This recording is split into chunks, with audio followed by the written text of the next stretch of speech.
Táo có bao giờ tự Google tên mình không? Có.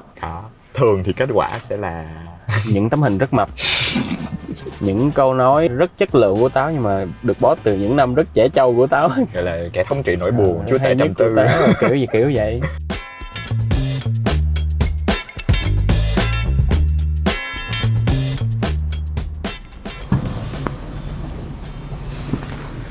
Ok, xin chào.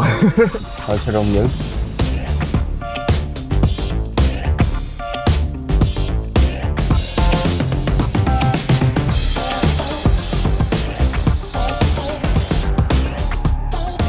Chào mọi người đã đến với Backseat, một show mới của Vietcetera. Và mình đang ngồi đây tại Backseat cùng với Táo, một người làm nhạc và sẽ là khách mời bất thường của ngày hôm nay. Vì dùng chữ bất thường chứ không dùng chữ đặc biệt nữa, tại vì bữa giờ cứ giới thiệu khách mời xong rồi nói đặc biệt, rồi người này cũng đặc biệt, nhưng mà tới người kia không lẽ không giới thiệu là đặc biệt, xong rồi lát hồi ai cũng như tô phở hết trơn thì Ok, tôi sẽ hiểu đó là body shaming. Không, bất thường là nó không có thường thấy. Và thực ra đây cũng là một cái Uy nghĩ là khá ít khi mà mình thấy Táo ở trên một cái talk show, một cái nơi mà chia sẻ. Thì Uy có may mắn, Trái Lê có may mắn được ngồi với Trái Táo đây là lần thứ 2 rồi trên một cái buổi nói chuyện như thế này, thì rất vui là Táo có mặt ở đây. Cảm ơn chiến dịch Keep Walking Responsibly trong việc giúp người trẻ chủ động tìm hiểu về bản lĩnh và trách nhiệm, qua đó truyền cảm hứng sống tích cực và không ngừng tiến bước, chinh phục nhiều thử thách mới hơn. Và đầu tiên thì chắc nhờ Táo giới thiệu lại một xíu người làm nhạc. Táo giới thiệu cho các bạn một chút xíu. Rồi, cảm ơn Huy Lê vì đã luôn kêu đúng chức danh của tôi. Thiệt ra đúng là một người làm nhạc. Tại vì đó thì có là cái mà Táo chọn chính khi mà xuất hiện. Táo đến từ tổ họa Brown and Highness và là một nghệ sĩ, một người làm nhạc. Thì thực ra lúc đó Uy có hỏi Táo là Táo muốn được gọi là rapper hay là ca sĩ, tại vì Táo hát rất là hay. Là một producer thì lúc đó Táo lại dùng cái từ là người làm nhạc. Thì cho nên Uy nhớ tới bây giờ luôn. Thì không biết là có cái lý do gì mà bây giờ mình lại dùng cái định danh đấy không, mình cảm thấy nó phù hợp hơn với mình hay là như thế nào? Thì ra thì đó là cái bao quát nhất cho cái việc làm nhạc. Bởi vì bản thân Táo không có muốn mặc định mình là một cái người trong một cái lĩnh vực nào đó quá bị khoanh vùng quá.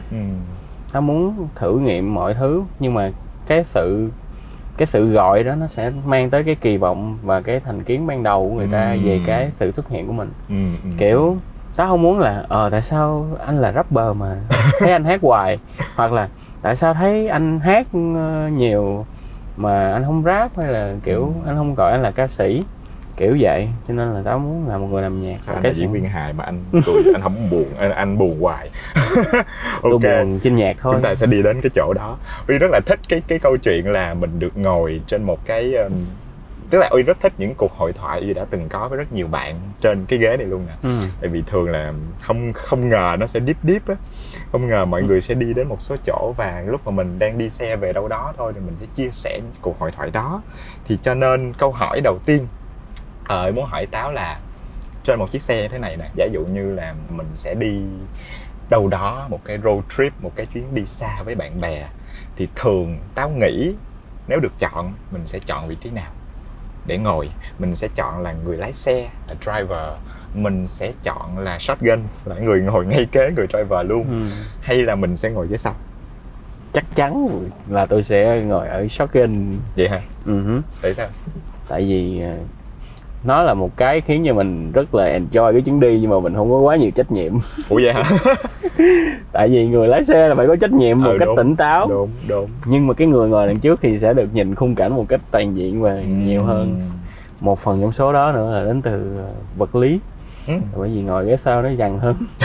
Đúng.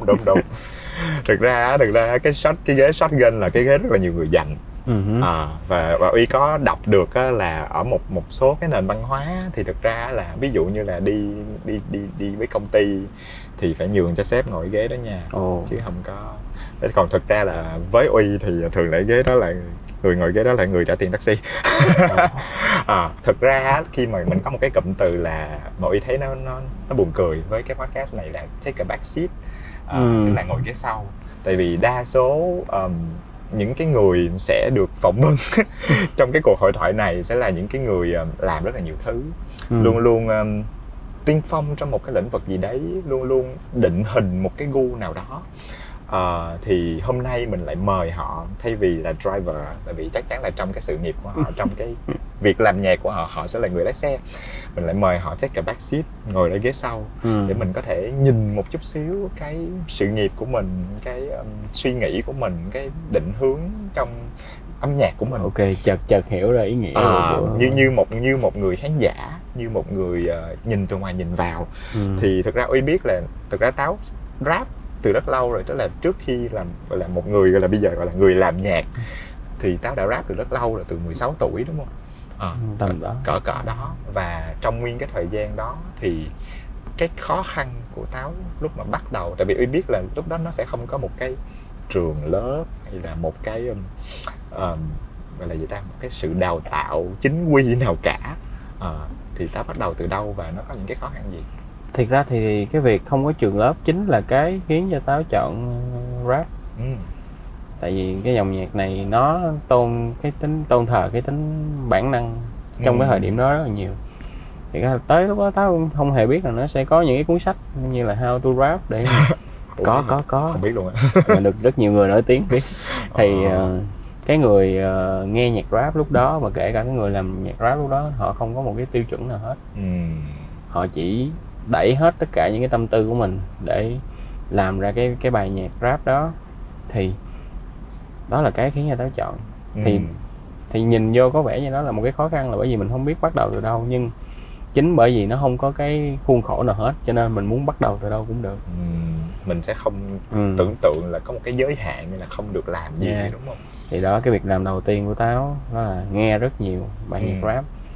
Thì ví dụ sau như đó thời gian đó thì có anh Khanh Nhỏ là một trong những người đầu tiên rap luôn.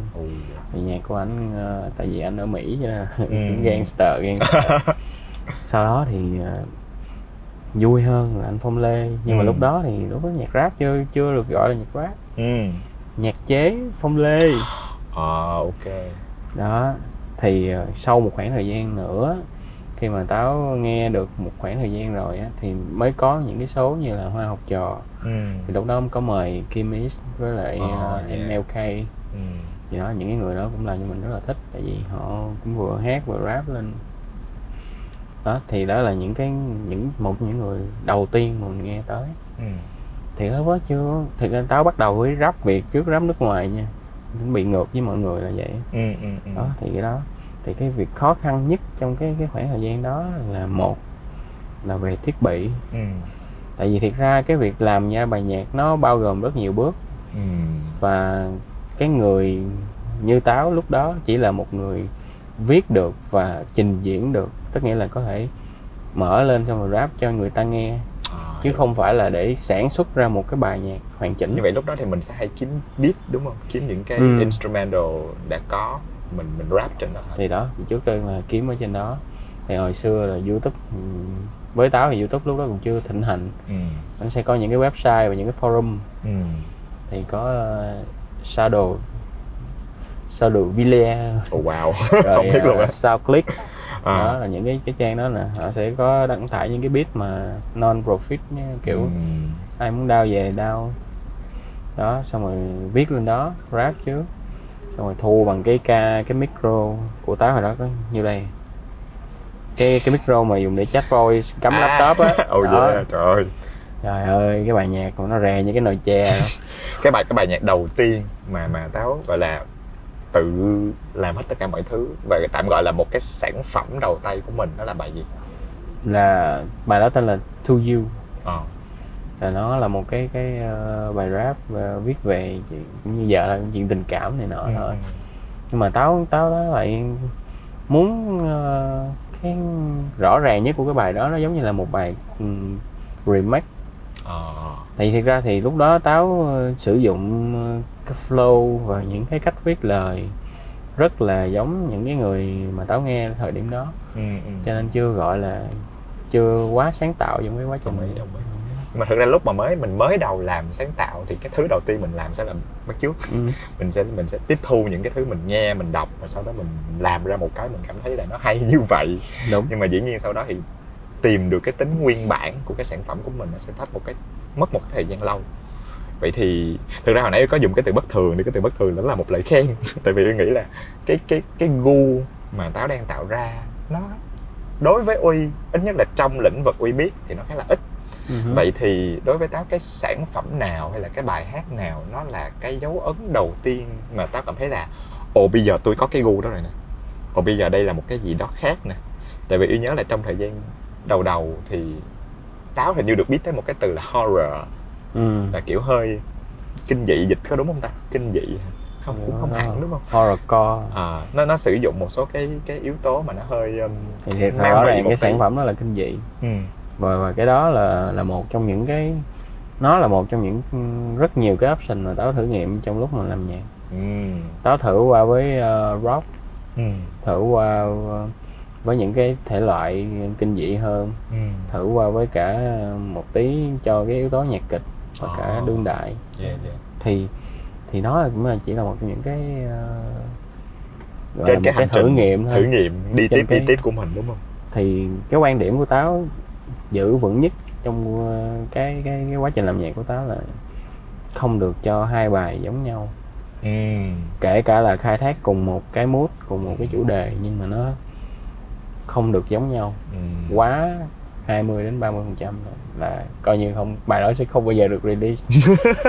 Cho nên thiệt ra Táo cũng không, cho trước khi mà Táo tìm ra được là mình thích những cái dòng nhạc cổ điển thì Táo đã thử nghiệm rất là nhiều. Cho nên cái bước đầu, cái mà Uy hỏi Táo thì chắc đối với Táo là bài Cả Nhà Cô Đơn, chứ nó không phải là bài Tâm Thần Phân Liệt. Thực sự là lúc đó cảm thấy là cái đó nó có cái tính nguyên bản. Tại vì thiệt ra đó cũng là một sự xéo sắc của tôi. Tại vì trong suốt cái thời gian sau cái bài 2 năm và bài Tâm Thần Phân Liệt á, mọi người cứ nghĩ là tôi sẽ chỉ rap về tình yêu, tình báo rồi mình bắt đầu bị định hình, đúng không? Thì nó sao suốt ngày anh cứ rap về mấy này, mấy tình yêu, rồi trong khi rap là phải đường phố, là cuộc sống này nọ. Ok, tao sẽ có một cái album về cái chuyện này, và nếu như mà ta thấy ai đó làm hay hơn thì ta sẽ bắt đầu nghiên cứu tiếp. Thì tới cái thời điểm đó là Táo rất tự tin về cái album Đĩa Than, là tất cả những cái tinh túy nhất của Táo về cuộc sống của Táo trong thời điểm đó. Nhưng mà về bản chất cái chuyện mà rap là phải đường phố, rap là phải này nọ, nó cũng là một cái định danh, đúng không? Nó cũng là một cái định kiến nhất định, Uy nghĩ vậy. Gọi vui là static back. Hồi xưa rất là nhiều cái đính kèm theo rap là rap và phải biết bóng rổ. Ủa có hả?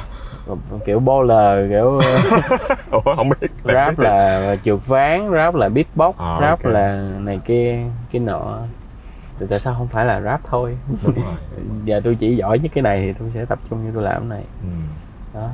Vậy thực ra nếu mà trong nguyên cái giai đoạn mà từ lúc mình làm gọi là làm cho vui, làm phong trào, làm vì đây là một cái sở thích và đam mê, đến cái lúc nào thì Táo mới tự gọi bản thân là bây giờ tôi là người làm nhạc, bây giờ tôi muốn sống với cái này? Thì cái đó là khoảng khi nào? Nó là khoảng năm 2013, 2014.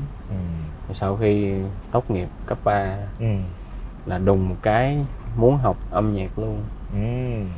Thì đó gặp rất nhiều sự phản đối. Tại vì thiệt ra cái thời gian đó là một cái thời gian rất khó khăn cho cái việc làm nghệ thuật luôn. Ở trong cái ánh mắt của những người đi trước, trong những người nhà của Táo, thì họ không cho đó là một cái quyết định ổn định. Và thiệt ra thì nó cũng là một phần như vậy. Tại vì bản thân mình khi mà mình chọn cái âm nhạc á, thì ở cái độ tuổi đó Táo cũng luôn chọn rất nhiều thứ. Nhưng mình muốn thử. Thì riêng về âm nhạc thì là Táo đã đắn đo kỹ. Tự nhiên mình muốn đi với nó thì cái thời gian đó mình chọn. Còn ba mẹ mình thì vẫn coi những cái quyết định như là hôm nay mày chơi cái đồ chơi này, mày qua ngày hôm sau mày chán rồi, cho nên mấy cái này chắc chắn là mày sẽ nản thôi. Thì cũng phản đối. Và chính cái sự phản đối đó là cái khiến cho mình chọn cái này luôn. Tại vì ok, bây giờ mình đã đi ngược lại với cái gia đình mình để mà mình đi với cái này đó, thì mình phải lì lợm với nó. Thực ra cũng rất khó để một người nghệ sĩ không bị đóng vào một cái khung nào đấy, đặc biệt là khi có một chuỗi những cái sản phẩm, những cái thứ mình làm nó sẽ luôn luôn có một cái phần gì đó của con người mình trong một giai đoạn. Thì thực ra Uy đoán không biết Táo có bao giờ tự Google tên mình không? Có. Thường thì kết quả sẽ là những tấm hình rất mập. Đúng. Và nội dung nữa. Nội dung là muốn buồn hãy nghe nhạc Táo, hay là những câu nói rất chất lượng của Táo nhưng mà được post từ những năm rất trẻ trâu của Táo. Kiểu vậy. Kiểu gọi là kẻ thống trị nỗi buồn, đúng không? Rồi danh sách những bài hát Chúa Tể Trầm Tư, kiểu vậy. Lúc mà Uy mới gặp Táo á, là Trái Lê và Trái Táo gặp nhau thì thực ra có một cái câu chuyện rất là buồn cười là Uy là diễn viên hài, và cho nên tại vì mình là cái người làm cái công việc cười cho nên rất là ít người trông đợi thấy mình buồn. Còn trong khi nó ngược lại thì Táo lại là cái người rất là hay khai thác nỗi buồn ở trong âm nhạc của mình, cho nên tự nhiên thấy Táo cười nó lại lạ. Mà vấn đề của Uy nha, nói thiệt nha mọi người, vấn đề của Uy là Táo rất hài hước, Táo rất là vui. Thì đây bây giờ mọi người cũng đã không lạ với cái hài hước của tôi. Đúng. Thì nhưng mà có một cái giai đoạn nào mà cái sự gọi là cái sự nỗi buồn đó, cái sự mà nội dung của mình, những bài hát của mình, những câu chuyện của mình luôn khai thác nỗi buồn, nó có thành một cái định danh, nó có thành một cái hộp mà nó làm cho Táo cảm thấy là khó chịu. Thực ra có. Tại vì riêng về cái việc tạo ra một cái tên cho mình á, nó cũng khiến cho cái cuộc sống mình nó thay đổi rất là nhiều. Táo không biết những người nghệ sĩ khác như thế nào, nhưng mà với Táo thì Táo có thể biểu đạt cái cuộc đời của mình ra là chính Võ Hồ Thanh Vi đã tạo ra Táo ở thời gian đầu, và bây giờ Táo đang ảnh hưởng trực tiếp đến Võ Hồ Thanh Vi ở thời gian sau. Tại vì những cái gì nó đi kèm với mình sau khi mà mình làm cái này á, nó sẽ đi kèm với mình cả đời. Tất nghĩa là bây giờ Táo không thể nào đi gặp một người bạn mới mà không nói về mình. Và người ta sẽ biết mình, hoặc là người ta đã biết mình là Táo, thì người ta sẽ không thể bỏ cái đó ra và chơi với mình như một người bình thường. Thì đó là chính là cái đó. Và khi mà người ta biết mình bằng những cái bài nhạc của mình thì họ sẽ đã có những cái ý nghĩ trước đó, và những cái gọi là thành kiến chăng hơn, kiểu anh này hơi deep, anh này hơi buồn, kiểu vậy, thì họ sẽ có xu hướng nói với mình về những cái đó hơn. Trong suốt mỗi khoảng thời gian, Táo luôn nhận được những tin nhắn để chia sẻ rất nhiều cái nỗi buồn khác nhau, và chính cái đó nó khiến cho cái thời gian đó rất là tiêu cực. Tại vì mình bị thụ động nhận lấy tiêu cực từ người khác. Thiệt ra đối với Táo lúc đó Táo rất mang ơn những cái người đó, tại vì họ cho mình cảm giác, trong cái sự chia sẻ đó họ cho mình một cái cảm giác là mình đang không phải độc bản. Cái nỗi buồn của mình ai cũng có hết. Đúng rồi. Và chính cái sự chia sẻ đó nó khiến cho Táo cảm thấy mình không có cô đơn, và mình cũng có thể đối chiếu những cái chuyện của người khác để mà mình tìm ra cái giải pháp cho những câu chuyện của mình ở cái góc nhìn của người bên ngoài. Đó thì nó là như vậy. Nhưng nó rất quằn. Tôi được cho quá nhiều tư cách mà tôi không cần. Và tôi muốn nhắc mọi người là tôi không có tư cách đó. Tôi không có tư cách sẽ quyết định là bạn có nên quen tiếp người này hay không. Tôi không có tư cách sẽ quyết định là bạn có nên bỏ nhà ra đi sau khi chọn cái này và bị ba mẹ cấm cản hay không. Và tôi nghĩ là không ai có tư cách đó ngoài bạn á. Và cái sự khuyên nhủ đó, tôi biết là trong thâm tâm của mỗi người, Táo luôn biết là mọi người đã có câu trả lời rồi. Và đối với Táo thì cái câu là ok em làm đi, anh ủng hộ em, với một cái người chỉ quen em qua 2 tin nhắn của em là không đủ, và nó rất sáo rỗng. Cho nên là sau này Táo không đưa ra lời khuyên nào hết. Và Táo chỉ ok. Thiệt ra thì Táo cũng ủng hộ mấy bạn cứ quyết định cái đó. Tại vì với Táo, mỗi người sẽ luôn lựa chọn cái tốt nhất của họ trong tình huống đó. thì ok cứ làm đi, nhưng mà Táo sẽ không nói là ok làm đi anh ủng hộ, cứ biết là Táo sẽ đúng không phản đối thôi. Nhưng mà chắc tại vì Uy nghĩ thôi, tại vì thứ nhất là khi mà nghe nhạc của Táo thì có rất là nhiều bạn cảm thấy là cái nỗi buồn của họ nó được đại diện ở trong đó. Thì cũng từ đó mà họ sẽ nghĩ là đây là một người đi trước mà hiểu cái nỗi buồn đó, cho nên họ sẽ muốn tìm cái lời khuyên từ Táo. Nhưng mà đúng là không khuyên được, tại vì mình không có tư cách nói thẳng như vậy. Tại vì có một cái sự thật hơi mất lòng, đó là câu chuyện của bạn nó đã đi qua một cái filter của chính bạn tạo ra rồi. Tôi không thể biết được những cái ngóc ngách trong cái câu chuyện đó, tôi không phải là người trong cuộc để hiểu chuyện trong kẹt. Oh no. Có những cái thứ đó. Thực ra cái này Uy hiểu, tại vì thực ra là với tư cách cũng là một người làm ra những cái sản phẩm gọi là nó có cái tiếng nói của bản thân mình. Thực ra nó giống như một cái vòng luẩn quẩn á, tức là Uy nghĩ Uy nghe cái câu này ở đâu Uy không nhớ, nhưng mà có người nói là giống như kiểu là music save me but also kills me at the same time á.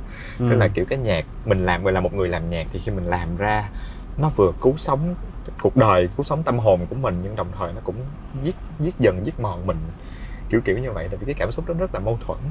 Đôi khi mình lại cảm thấy mừng vì mình kết nối được với những người đó, nhưng mà đôi khi mình lại cảm thấy là nó quá sức nữa.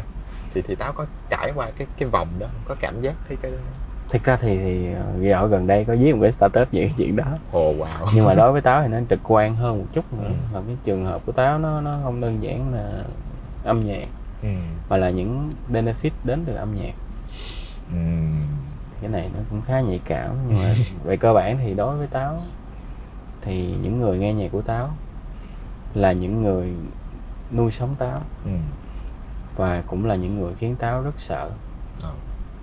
Táo rất sợ vì gì mình, như nãy Táo nói là bị đưa cho quá nhiều cái tư cách. Và khi Táo không làm tốt những cái thứ đó thì mọi người sẽ thất vọng về những cái mà Táo không mong chờ mọi người mong đợi mình. Tức nghĩa là đối với Táo chỉ là một người làm nhạc, chứ không phải là một người sẽ làm cho bạn hạnh phúc hơn. Đúng. Hãy tiếp nhận cái sản phẩm của tôi thôi. Còn thực ra là thì nếu như mà bạn cảm giác bạn được chia sẻ qua những cái sản phẩm âm nhạc của Táo thì Táo rất mừng vì điều đó.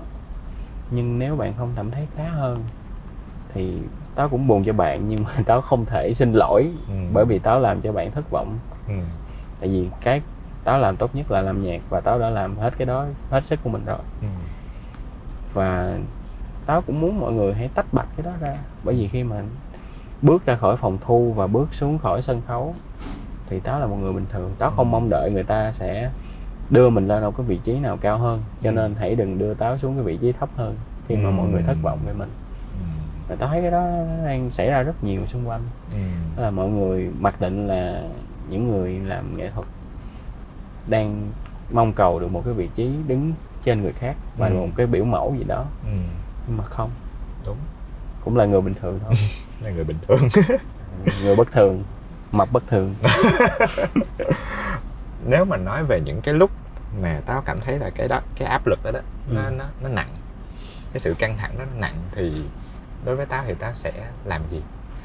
Tại vì Uy nghĩ hay Uy đoán hay cái hình ảnh mà hai tequila như mọi khi trong tuần nó thường trực lắm hả? Nó có phải là một cái thói quen là mình sẽ không nên dùng từ chạy trốn đúng không? Nhưng mà mình chỉ là mình tạm dừng cái việc làm Táo để ngồi ở một cái góc quán bar nào đó, có thể có một ly tequila như mọi khi trong tuần, thì cái đó có phải là một cái cách mà Táo giải tỏa cái đó? Riêng về áp lực, về sức nặng, tôi đã có đó thì rất nhiều. Về mặt vật lý rồi. Thực ra thì đối với Táo thì là như vậy. Tại vì cái sự tận hưởng cuộc sống là cái mà mình sử dụng những cái giác quan của mình một cách triệt để hơn. Thì khi Táo mắc kẹt trong một cái giác quan này thì Táo sẽ nghe nhạc, chụp ảnh, thì uống rượu cũng là một trong những số. Đi uống, đi này kia để mình gác cái đó qua một bên. Và thiệt ra đó, tại sao lại chọn gọi là tequila này nọ, là bởi vì thường những cái quán đó, những cái loại đồ uống đó nó khiến cho cái mood của cái quán đó nó có cái sự riêng tư. thì người ta sẽ dễ xin chụp hình hay là bắt chuyện ở một quán cà phê hơn là một quán rượu. Cho nên trong cái khoảng thời gian đó táo chọn những cái nơi đó nó riêng tư hơn. Và mình bôi trơn tí. Vậy thì táo có thói quen, có một cái gọi là nghi thức gì không với cái chuyện là mình đi uống, ví dụ nha Uyên, tức là táo sẽ muốn ngồi một mình hay là với 1-2 người bạn thân. Chắc là không party đúng không, chắc là không đông người đúng không? Nhưng mà cái hình thức mà táo mong đợi để có cái khoảng lặng đó cho riêng mình nó sẽ là như thế nào? Có một cái nghi thức gì cụ thể hay là có một cái loại đồ uống nào cụ thể? Không quá 2 người và không quá 3 ly. Đó là cái nguyên tắc. Đối với táo không có chỗ nào riêng tư bằng cái nhà của mình hết. Và khi bước ra khỏi cái căn nhà đó, táo luôn phải tỉnh táo. Tỉnh táo á. Okay. Táo luôn phải tỉnh táo. Mặc dù đó thì cho nên là không quá 2 người và không quá 3 ly. Thì 2 người là cái mức tối đa mà táo có thể dùng năng lượng để chia sẻ được trong một lúc. Như táo với một bạn nữa là được. Nó có thể là người táo có tình cảm hay là nó là một người bạn. Nhưng mà với một cái cuộc vui uống rượu mà riêng về rượu á, thì trên 2 người thì nó quá ồn.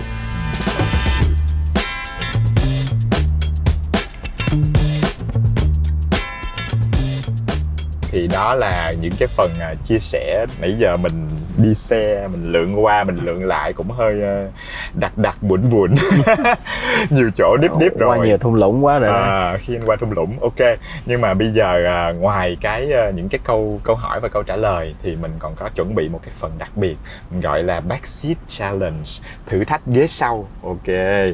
Rồi, thử thách ghế sau ở đây. Tôi thấy cái này là tôi thấy ok, sự nguy hiểm rồi. Và ngoài ra mình còn có đạo cụ đó mọi người. Búa thon. Ok, thì thử thách ghế sau này sẽ rất đơn giản. Thì ở đây mình đã có rất là nhiều cái từ khóa được chuẩn bị bởi team.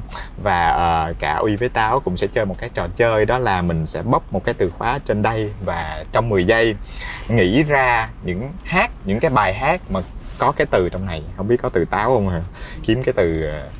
Có bài hát nào có từ Táo không? Kiếm cái bài hát có từ Táo có vẻ khó đúng không? Thực ra thì nếu mà là tiếng Anh thì có. Bài gì? Đó là cái bài mà người ta lấy cái viết chọn cho tôi đó. Pen pineapple đúng không? Tiếng Việt thì không biết. Hôm bữa Uy đã ngồi suy nghĩ là bỏ chữ táo vô, xong rồi bỏ chữ táo vô thì không biết là cái bài gì đó mà má trồng toàn những cây dễ thương gì đó. Chắc chắn cái đó là không có. Nhưng mà không có, toàn là có sầu riêng gì đó. Rồi, thì bây giờ trò chơi của mình sẽ bắt đầu. Ở đây có những cái từ khóa. Thì bây giờ ai muốn đi trước nào? Tôi là một người luôn nhường nhịn. Nhưng mà để tôi có chuyên môn hơn. Ok. Rồi. Bàn.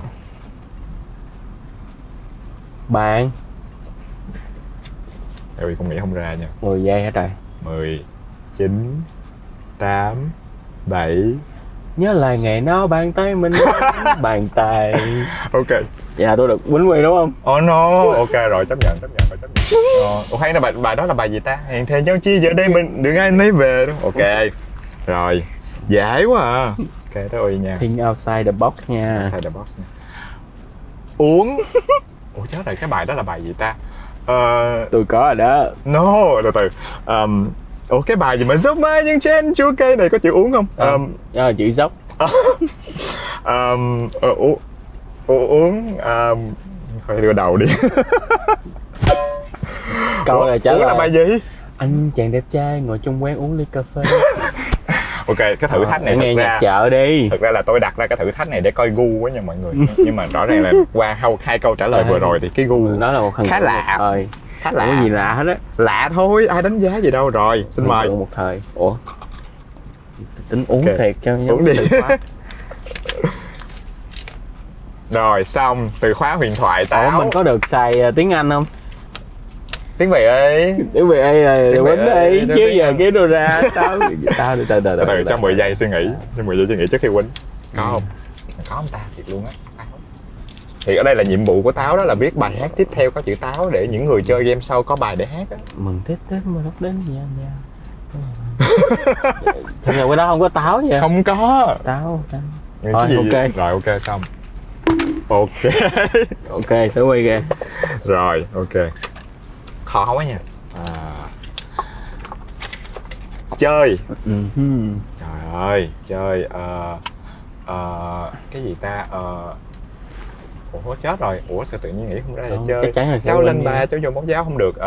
Chơi chỗ hết sao? Chơi hoặc bị chơi. Từ từ. Cái bài này có hết cái 3. không có bài không nhớ hết lyrics nha. 2. Tội lỗi quá. Chơi cái gì, chơi đi anh em ơi gì đó. Rồi bài này không được tính bài lắm. Có tính bài đó. Phải hát Của đa số tới ít nhất 2 câu chứ. nhớ mà tính tính là tôi ý hát bài đó luôn. Mà không nhớ lời, xin lỗi mấy em. Chơi đi anh em ơi rồi đánh đi. Đây thì chơi. Rồi tính ra là Phản thầy phản bạn không nhớ nhạc. Uy hát được 2 câu trong bài đó mà bây giờ Uy không nhớ lời, nhớ được nhiêu đó. Tôi có một cái bài đồng dao á, nghe cũng hơi kỳ nhưng mà Là bài gì? ông chàng xuống chơi cây cao. Ha. Hồi nãy đang nghĩ tới nhạc. Ok, về khó hơn rồi nè. Ghế. Mình được hát nhạc của Táo không? Được. Ghế. Thôi, thử thách hơn đi, ghế. Thôi tự hát nhạc mình đi gió lẻ. Ok. Anh ngồi trên cái ghế cũ giữa phòng, bên ngoài thì trời chút nước. Ok, thắng rồi. Ngắn quá vậy. Thôi. Hát xíu cho người ta enjoy. Trời ơi, mời đi show đi, hát cho. Ok, đồng ý. Rồi. Tiếp theo. Đầu. Đó là vị trí sẽ bị đánh. Cái gì ta? Và rồi anh lại thấy cái chữ nào có đầu ta? Cái bài đó tên là Mùa Yêu Đầu. Thì chắc chắn có chữ đầu. Mùa yêu đầu tiên không? Không. Đúng rồi. Của Hoàng Dũng phải không ta? Không. Anh Uy nhớ có đầu. Anh và yêu mình em, chỉ mình em thôi, chẳng cần là một ai khác. Mùa yêu đầu tiên có chữ đầu. Được rồi. Tôi quá dễ dãi rồi, tha cho lần này thôi nha. Đó. Ủa gì vậy kỳ á? Được đánh, thắng thì được đánh. Rồi. Ủa là tha cho người khác là tự mang lấy. Đúng vậy. Nỗi đau cho Cuộc mình. sống đây là gì? Rồi. Đi. Cho dễ. 10. Nhìn. Đi về đâu người ơi, về đâu. Rồi gợi Liên nhớ khúc tuổi nhạc thơ. chợ. Không mà mấy bài đó hay mà hồi xưa kiện. Bởi thì tôi mới công nhận. Ok. Cái gì có ai từng yêu mà chưa đau đớn.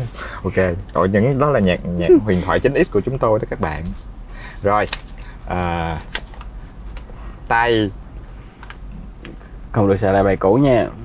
Tay.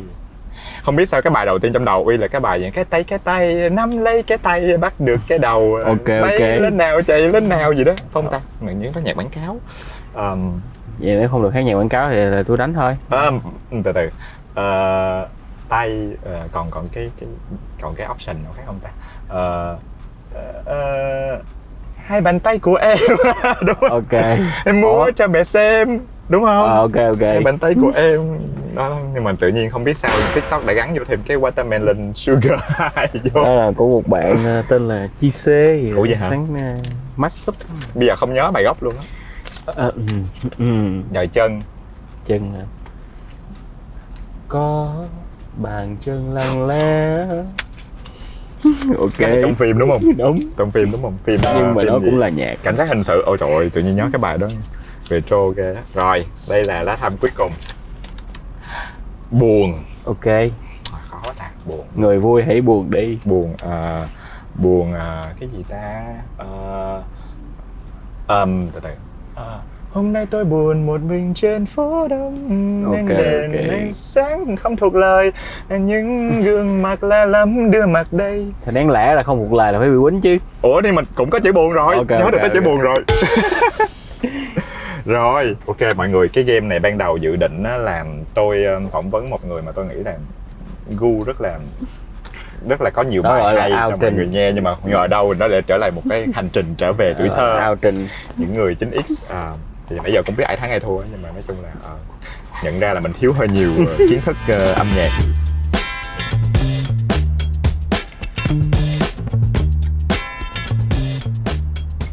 Nếu bây giờ tao biết được là thế giới nó sẽ tận thế trong 24 tiếng nữa, thì tao sẽ làm gì?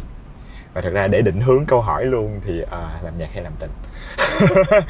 Ý là nói đùa nhưng mà tại sao em nói câu đó là tại vì lúc này là lúc mình tự hỏi nè, cái thứ hồi đó giờ mình là người làm nhạc mà, đó là cái đam mê trước giờ của mình nè, nhưng mà lúc mà mình còn 24 tiếng nữa thì liệu mình sẽ phải làm ra cái gì đó mà nó là cái di sản của cái chuyện làm nhạc của mình, hay là mình lại nghĩ là không, đây là lúc tôi enjoy, tôi đi làm cái gì đó khác, tôi đó.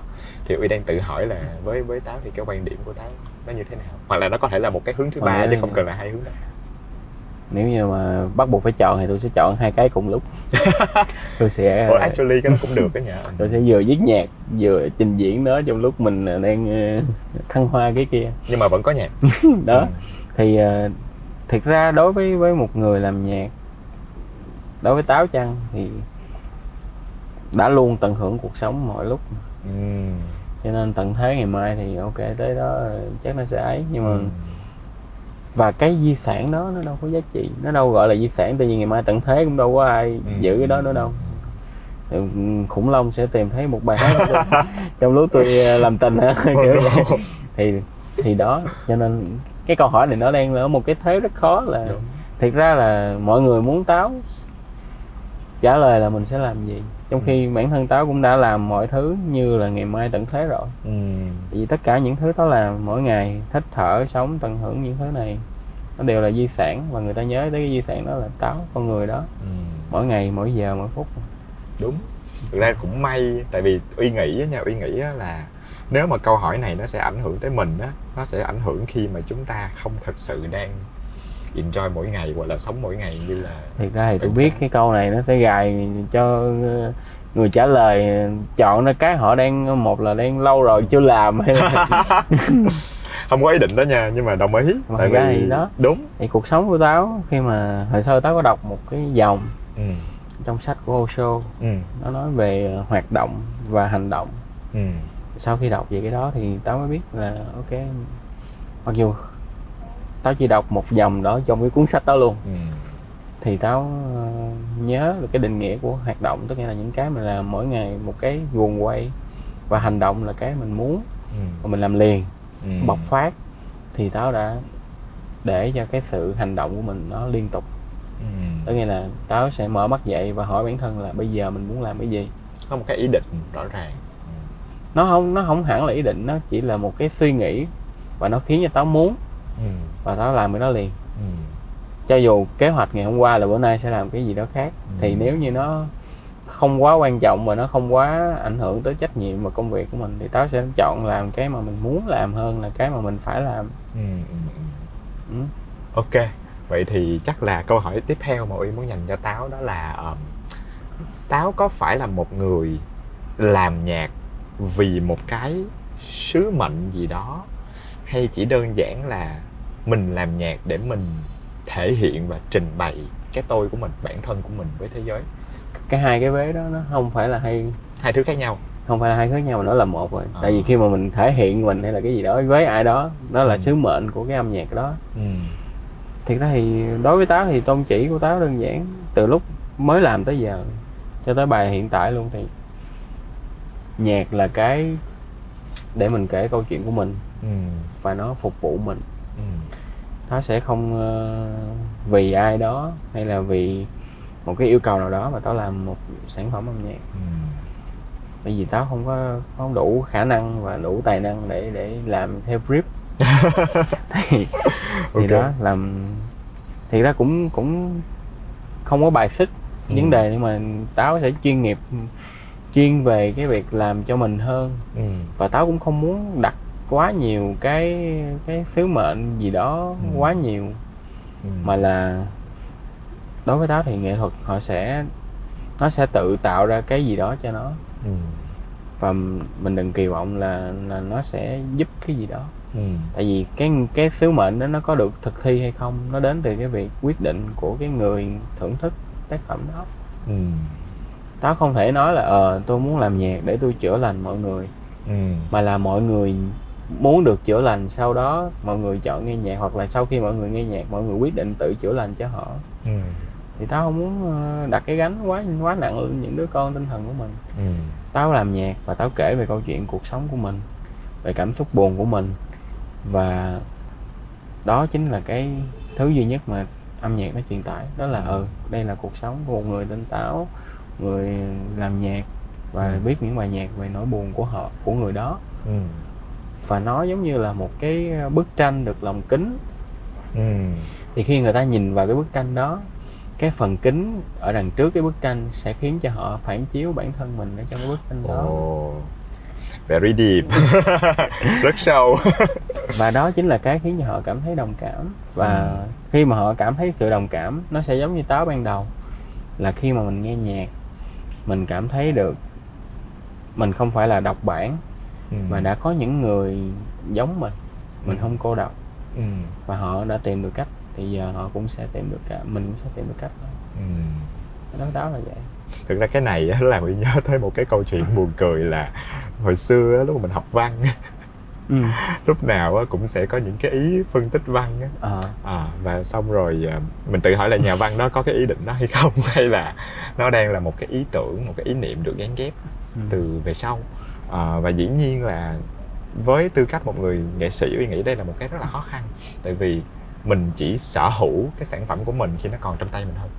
Khi mà mình đưa nó ra ngoài thế giới thì tự nhiên cái ý nghĩa của nó nằm trong tay người khán giả.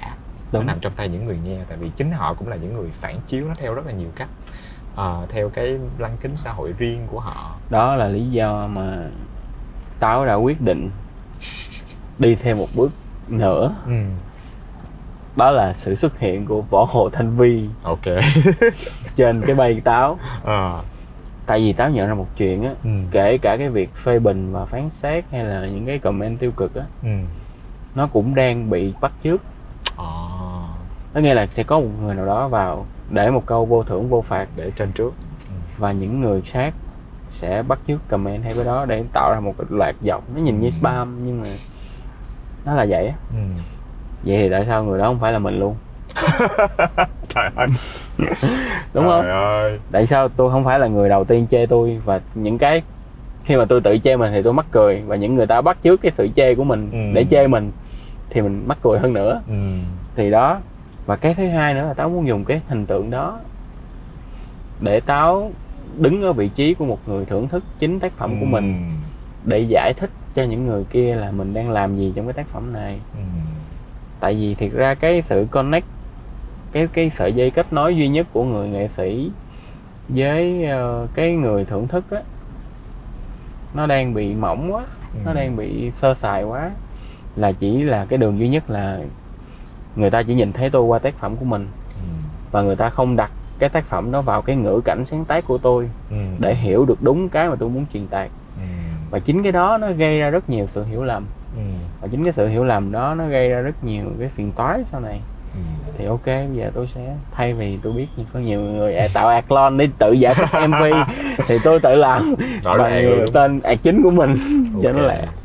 Ok, đó cũng là một cái cách nhìn khá là lạ.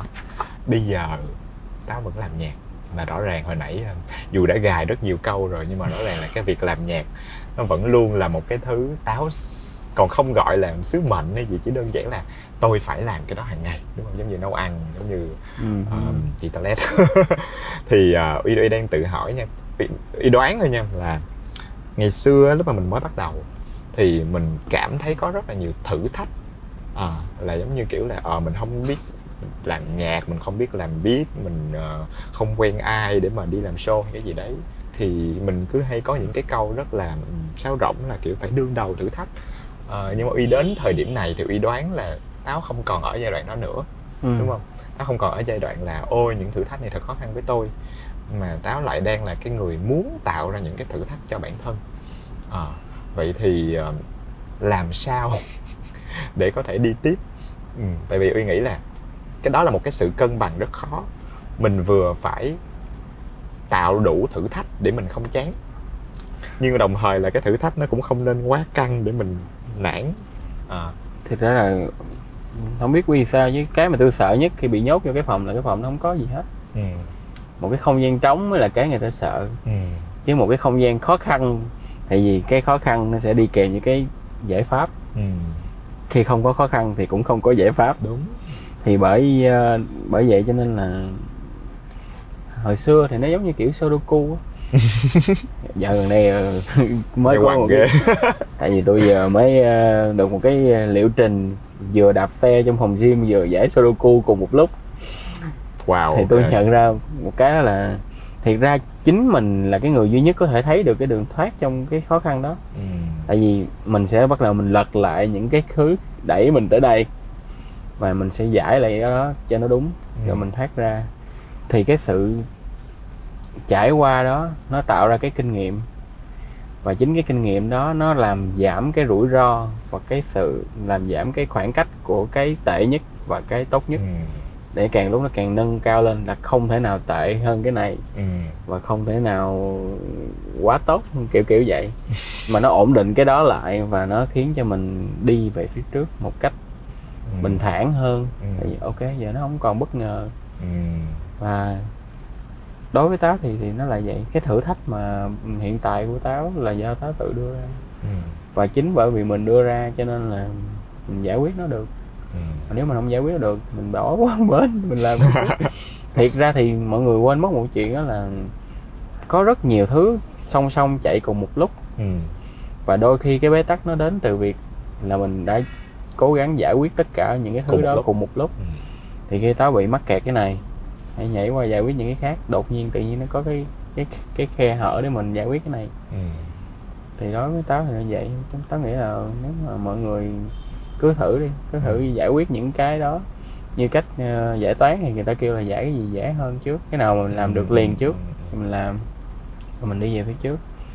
Chứ là lẫn quẩn thì nó sẽ không đi tới đâu, và nó sẽ khiến cho mình càng lúc càng tạo ra nhiều thử thách hơn.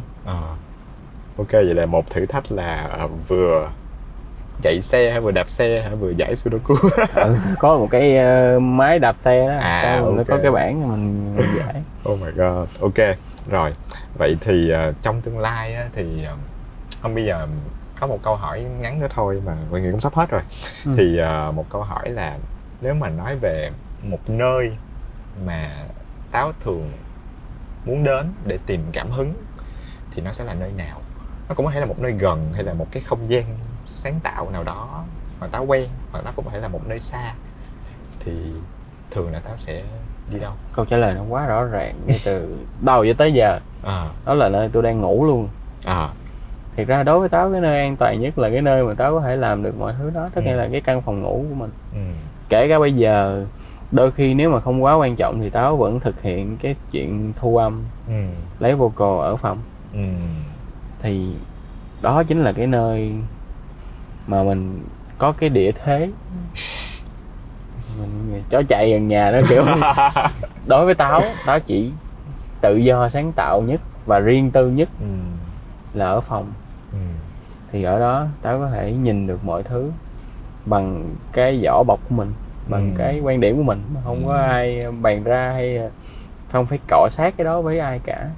Thì khi đó thì Táo mới đẩy được hết cái sự sáng tạo của mình để mà làm nhạc và kiểu tất cả những thứ nghệ thuật khác một cách thoải mái nhất và đó nhất.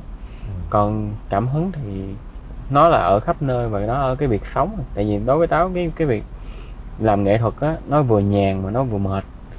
Là bởi vì thiệt ra đối với mình phải thu nhặt nó ở mọi lúc mọi nơi, mình không có được tắt công việc của mình lại, mình không có được nghỉ phép. Tại vì cái việc của mình là thể hiện ra cái cuộc sống của mình mà. Thì khi nào mình còn sống là mình còn thể hiện thôi. Đúng. Cho nên là đó, thì đó, cái sự dung nạp cảm hứng nó sẽ đến từ mỗi ngày, mỗi thứ, mỗi việc, ở mọi nơi. Nhưng mà để xả cái đó ra thì chỉ có phòng mình thôi. Vậy thì một chút về tương lai đi. Chắc là cái năm vừa rồi thì nói thiệt là bỏ đi. Ok. Năm vừa rồi là một cái năm mà Uy nghĩ là nó là một cái sự ngưng trệ với rất sao nhiều chết với tất cả chúng ta. Còn không biết là bây giờ khi mà mọi chuyện nó đã tạm gọi là dần dần ổn hơn thì không biết là Táo đang suy nghĩ gì cho tương lai, cũng không cần nhất thiết là 3 năm nữa, 5 năm nữa làm gì, mà chỉ đơn giản là một cái suy nghĩ thôi, một cái hướng thôi.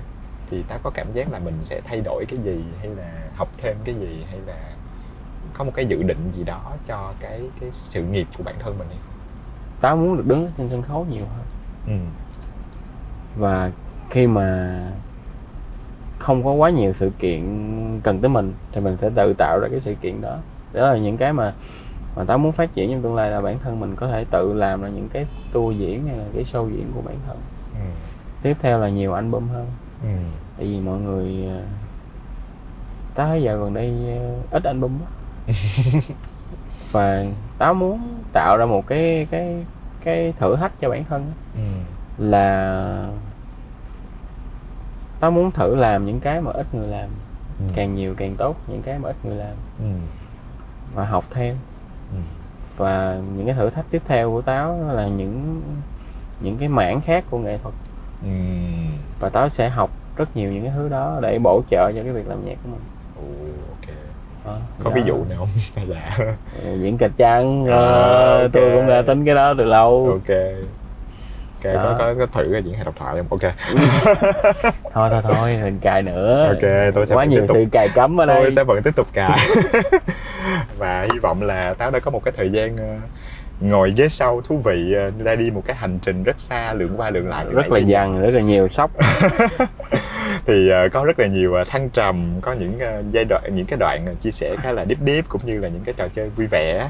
Thì hy vọng là cái buổi nói chuyện hôm nay cũng sẽ giúp cho mọi người hiểu thêm một chút xíu về cái câu chuyện của một người làm nhạc, cách nhìn của một người làm nhạc hoặc là một người làm nghệ thuật về những cái sản phẩm của mình, cũng như là hiểu hơn về Táo và cái cách mà Táo làm ra những cái giá trị mới, cũng như là định hướng ra một cái, đối với Uy Uy vẫn thích cái từ bất thường khi mà nói về cái gu của Táo, tại vì Uy nghĩ đó là một cái không dễ tìm thấy ở trong rất là nhiều cái sản phẩm bây giờ mình thấy. Thì cảm ơn Táo rất nhiều đã đồng ý đến đây chia sẻ câu chuyện của mình rất là chân thành, và hy vọng là mọi người đã cảm thấy cái tập vừa rồi có nhiều điều hay ho để suy ngẫm.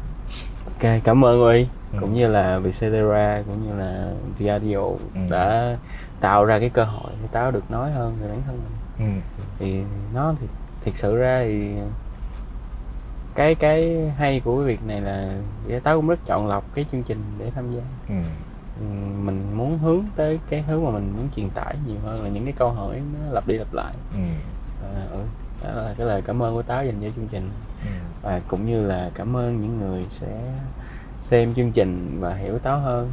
Vì đó là một cách để thưởng thức những cái thứ sau này của Táo trọn vẹn hơn, và nó đúng với thứ mà Táo muốn truyền tải hơn. Cảm ơn mọi người rất nhiều, và trên cái nốt rất deep đó tạm biệt mọi người và hẹn gặp mọi người lần sau. Bye bye.